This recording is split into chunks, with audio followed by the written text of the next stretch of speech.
नमस्ते। कैसे हैं आप?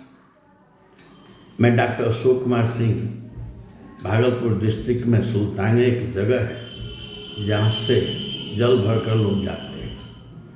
यहीं मेरा fracture cure clinic and laparoscopic centre नाम से प्रसिद्ध है। मैं आपसे आज हाइड्रोसील के बारे में बात करूँगा। एक्चुअली हाइड्रोसील हर्निया किसी भी सर्जन का ब्रेड एंड बटर है, क्योंकि यह बहुत ही कॉमन होता है। हाँ, कुछ राज्यों में हाइड्रोसील कॉमन नहीं है, जैसे राजस्थान में, वहाँ पाइल्स कॉमन है। हाइड्रोसील क्यों होता है? एक्चुअली हाइड्रोसील ट्यूनिका वैगानिलिस लेयर में होता है। ट्यूनिका वैगानिलिस का दो लेयर होता है, एक पैराइटल, ऊपरी लेयर को पैराइटल कहते हैं, नीचे लेयर को विसरल कहते हैं। और विसरल लेयर में सेक्रेशन करने की क्षमता होती है पानी, और पैराइटल में एब्जॉर्प्शन करता है, जिसका एक्सचेंज ऑफ वाटर होता रहता है। अब भगवान इसलिए ऐसा व्यवस्था किए हुए हैं क्योंकि बॉडी टेम्परेचर से टेस्टिस का टेम्परेचर कम हो, इसलिए ऐसा भगवान व्यवस्था किए हुए हैं। अब इसमें कोई पैथोलॉजी हो जाए किसी भी कारण से, जो एब्जॉर्प्शन नहीं हो या कम हो, तो क्या होगा? पानी का सेक्रेशन हो रहा है, पानी की मात्रा बढ़ने लगेगी, तो उसमें पानी का एक्सप्लोरेशन अधिक हो जाएगा, तो उसको हाइड्रोसील करते हैं। अब इसमें पानी के स्थान पर अगर पस हो जाएगा तो पायोसील कहते हैं। चोट लगा है और उसके अंदर ब्लड अगर का एक्सप्लोरेशन हो जाए तो हिमेटोसील कहते हैं। इसी तरह कभी कभी मिट्टी जैसा भी कुछ चीज़ लगता है कि वो उस लेयर में हो जाता है, और मिट्टी जैसा क्यों होता है ये एक्सप्लेन नहीं लोग किए हैं किताब में कहीं पर, लेकिन ऐसा होता है, वो भी हम लोग देखे हैं आपको। और टेस्टिस भी गैंग्रीनस हो जाता है, तो ऑप्टेक्टोमी करना पड़ता है, टेस्टिस को काटना पड़ता है। लेकिन हाइड्रोसील का ऑपरेशन जनरली एक तरह से लोग करते हैं। वो क्या होता है कि बाएं साइड और दाएं साइड में अलग अलग इंसिजन दे करके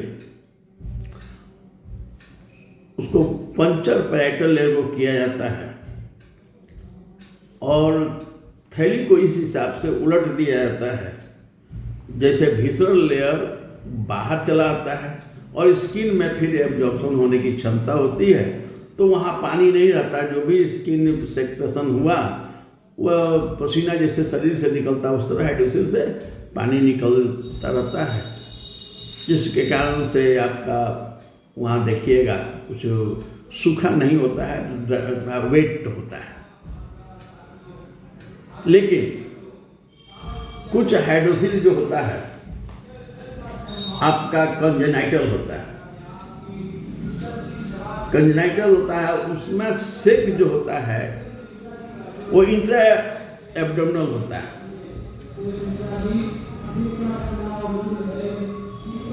उसमें पेट को अगर दाबिएगा तो पानी आपका हाइड्रोसील में चला आएगा, और हाइड्रोसील दाबिएगा तो पानी एब्डोमेन में चला आएगा।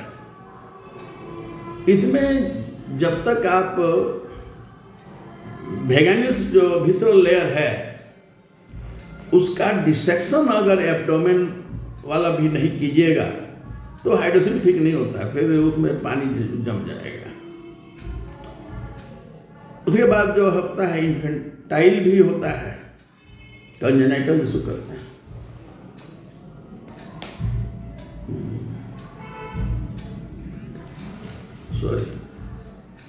तो इसके अलावा जो हाइड्रोसील होता है इन्फेंटाइल होता है। इन्फेंटाइल में जो सेक होता है वह आपके इंग्वाइनल रीजन तक होता है। तो उसमें इंसिजन आपका इंगमेलन रीजन में भी देना पड़ता है, फिर उसका सेक को उसी हिसाब से उलट करके कीजिए। उसमें सिर्फ स्कोटम में इंसिजन दीजिएगा तो हाइड्रोसिल फिर हो जाता है। अब इन्फेंटाइल के बाद कंजेनाइटल हाइड्रोसिल होता है। उसका सेक जो होता है वो आपका एब्डोमेन तक होता है। उसमें क्या होगा कि एब्डोमेन में अगर आप दाबिएगा तो पानी सब हाइड्रोसिल में चला आएगा, हाइड्रोसिल दाबिएगा तो पानी पेट में चला आएगा, लगेगा कि 6 महीने का बच्चा है। तो इस तरह का होता है।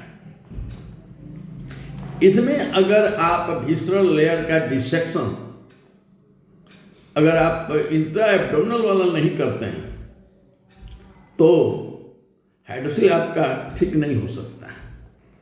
ये अलग बात है, ये काम बहुत कम सर्जन लोग कर पाते हैं। इस हिसाब से हाइड्रोसिल होता है जिसमें पानी होता है या ब्लड होता है, इस तरह लोग करते हैं। इसके अलावा बहुत बार ऐसा होता देखा गया है कि हाइड्रोसिल का ऑपरेशन न कर दिए, लेकिन पानी बढ़ने के कारण से हाइड्रोसिल बढ़ जाता है तो उसमें मांस भी बढ़ता है। तो मांस को जब तक वो हटाइएगा नहीं तो सिर्फ पानी निकाल दीजिएगा तो क्या होगा, टेस्टिस छोटा हो जाएगा, लेकिन हाइड्रोसिल जो आप कंफर्ट के कारण से कंफर्ट नहीं है, पैंट से बाहर दिखता है कॉस्मेटिक पर्पज से, तो क्या होगा, वो दिखेगा ही, वो थोड़ा बड़ा रहेगा। तो कुछ सर्जन लोग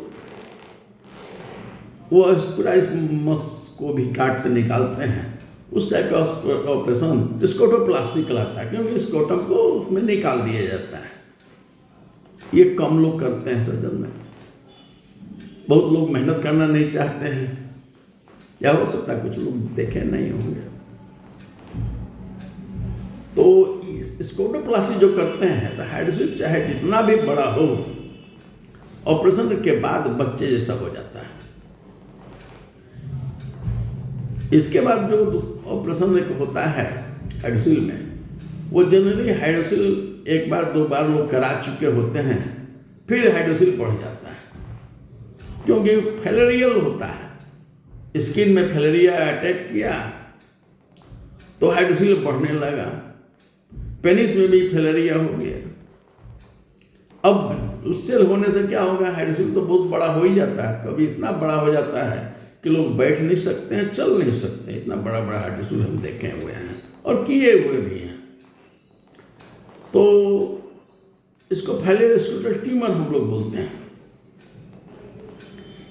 इसमें जो किया जाता है, इंसिजन पेनिस के ऊपर से लिया जाता है और पेनिस के ऊपर जितना फैलेरियल जो मांस होता है स्किन सहित, उसको निकाल दिया जाता है और फिर स्किन ग्राफ्ट किया जाता है। और नीचे जो आपका फैलेरियल टिश्यू होता है वो भी पूरा निकाल दिया जाता है। अब टेस्टिस को आपका थाई में थोड़ा ग्राफ्ट कर दिया जाता है, लगा दिया जाता है और बिल्कुल प्लेन हाइड्रोसिल हो जाएगा। आपका सिर्फ पेनिस ही रहेगा बाहर, वहाँ पर हाइड्रोसिल कोई मांस नहीं रहेगा। तभी आप फैलेरिया से जो हाइड्रोसिल में है आप निजात पा सकते हैं। ये ऑपरेशन बहुत रेयर सर्जन लोग करते हैं, लेकिन जब तक फैलेरिया नहीं हो, अगर ठीक होगा, फैलेरिया स्कोटम नहीं निकालेंगे और फैलेरिया टिश्यू नहीं निकालेंगे तो वो फिर दोबारा बढ़ सकता है। अब लेकिन कुछ सर्जन लोग काम अच्छा करते हैं और ख़ास करके आपका हमारे समझ से बिहार, यूपी, उत्तर प्रदेश और बंगाल वगैरह में, उड़ीसा में हाइड्रोसिल अधिक होता है। काहे कि हमको लगता है कि इधर मच्छर अधिक होता है, इसलिए फैलेरियल होता है, जैसे कहने से हाइड्रोसिल बढ़ता है। तो इधर के सर्जन लोग हमारे समझ से अच्छा ऑपरेशन करते हैं।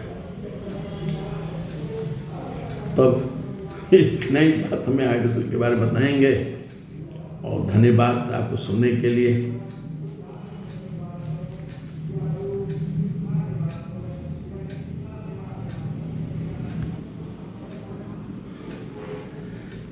मेरा कुछ हाइड्रोसिल का ऑपरेशन सिंपल तो हम नहीं करते हैं, स्कोटोप्लास्टी ही प्राय हम करते हैं, और फाइलोस्कोटो ट्यूमर भी जो होता है बहुत कम लोग करते हैं।